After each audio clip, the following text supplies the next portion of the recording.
हरियाणा में एक तरफ विधानसभा का बजट सत्र चल रहा है तो दूसरी ओर नगर निकाय के चुनाव के नतीजे सामने आए हैं। नगर निकाय के चुनाव के नतीजों में 9 सीटों पर भारतीय जनता पार्टी ने जबरदस्त जीत हासिल की है।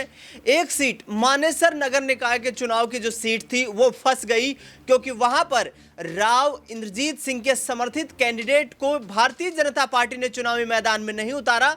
लिहाजा नायब सिंह सैनी मनोहर लाल खट्टर को खामियाजा ये भुगतना पड़ा कि मानेसर की जो नगर निकाय की चुनाव की सीट थी वो फंस गई और वहां पर बीजेपी को करारी हार का सामना करना पड़ा। इस सीट पर प्रदेश में पहली बार ही चुनाव हो रहे थे और ऐसे में सुंदरलाल सरपंच को करारी हार का सामना करना पड़ा। सुंदरलाल सरपंच राव नरबीर सिंह के काफी करीबी माने जाते हैं। हरियाणा विधानसभा चुनाव के दौरान भी कहीं ना कहीं राव नरबीर सिंह और सुंदरलाल सरपंच की एक अच्छी बॉन्डिंग देखने को मिली थी। उसके बाद जो मानेसर की सीट थी वहां पर उनका दबदबा मजबूत करने के लिए राव नरबीर सिंह ने अपनी पूरी ताकत झोंक रखी थी। लिहाजा खामियाजा यह भुगतना पड़ा कि राव इंद्रजीत सिंह एक भी बार मानेसर विधानसभा सीट के अंतर्गत आने वाली इस नगर निकाय के चुनाव में कहीं भी चुनाव प्रचार के लिए नहीं आए और इसमें भारतीय जनता पार्टी ने इस सीट को अपने खाते से गंवा दिया है। दूसरी ओर चर्चा करें तो ये क्षेत्र जो है ये गुरुग्राम लोकसभा सीट के अंतर्गत आता है और यहाँ पर केंद्रीय मंत्री राव इंद्रजीत सिंह का अच्छा खासा सियासी दबदबा देखा जाता है। हरियाणा की राजनीति में राव इंद्रजीत सिंह सबसे ज्यादा अनुभवी राजनेता है।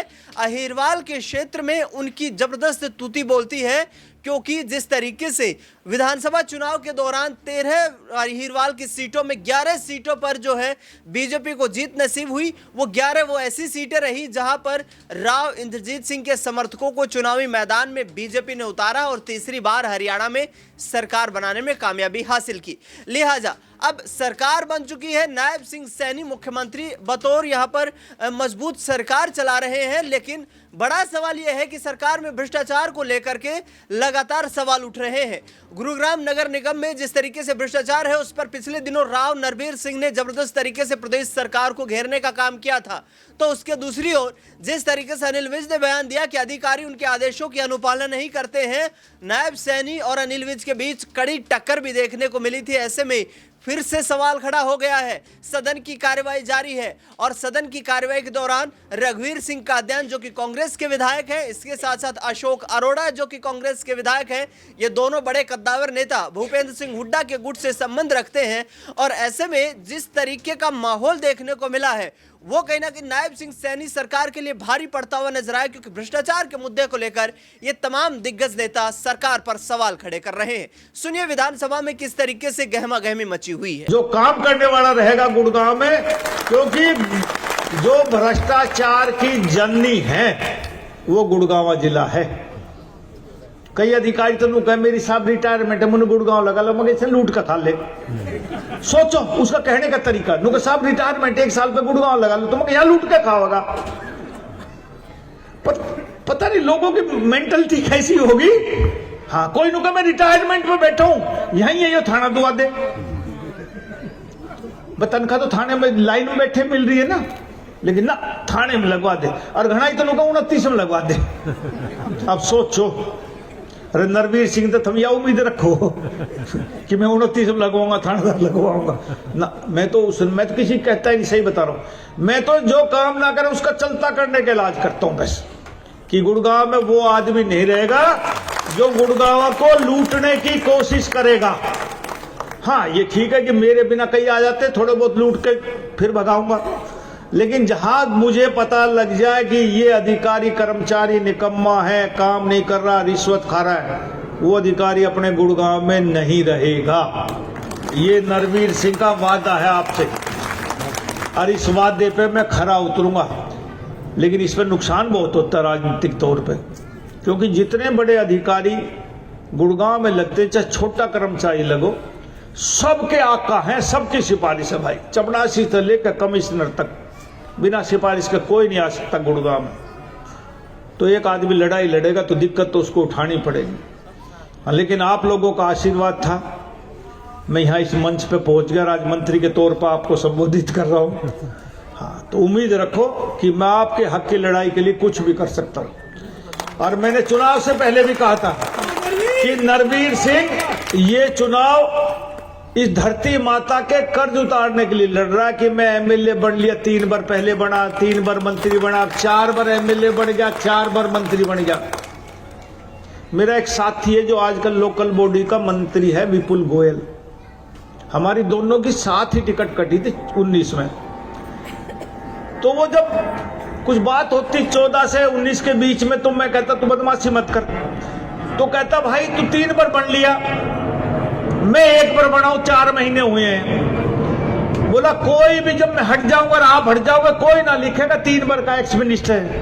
Vipul Goyal ex minister, Rao Narveer Singh ex minister, कोई मैं तो ना लिखेगा। 4 बार बनाऊं तो मैं तो एक्स मिनिस्टर तो लग लिया मेरे आगे भाई। सिर्फ धरती माँ का कर्ज उतारना, आप लोगों का कर्ज उतारना कि गुड़गांव के लिए आने वाली नस्लें याद करें कि मंत्री तो बहुत आए और बहुत आके चले गए। इस गुड़गांव जिला में कितने मंत्री बने ना? कैबिनेट मिनिस्टर तो कोई ना बना ना, बताओ कोई बना हो तो याद कर लेना, फिर कर लेना। अरे मेरे पिताजी बने, मैं बना, फिर मैं बना, फिर मैं बना। अक्सर हमारे टेलीफोन उठाते नहीं। मैंने तहसीलदार को टेलीफोन किया, ये रिकॉर्डेड बात है जी, मैं तो कह रहा हूं, कहां है अनिल यादव जी? हैं यहां? चलिए आपने मीटिंग में कहा समाधान शिविर, वो रिकॉर्ड, उसमें आपने कहा कि मैंने टेलीफोन किया, तहसीलदार ने कहा ये काम नहीं हो सकता, और 2-3 दिन के बाद जो है मेरा वर्कर वो काम लेकर आ गया जी, मेरा तो काम हो गया। ये हाउस की जान की कि वो कैसे हो गया वो काम, ये उन्होंने सवाल या निशान लगाया आपके विधायक। इस तरह से बहुत सीनियर मंत्री, पावर मंत्री विदाउट पावर, मेरे साथी हैं अनिल विज साहब पुराने, बहुत इस विधानसभा के फ्लोर पर जो है बड़ी गहराई हमारी पावर है।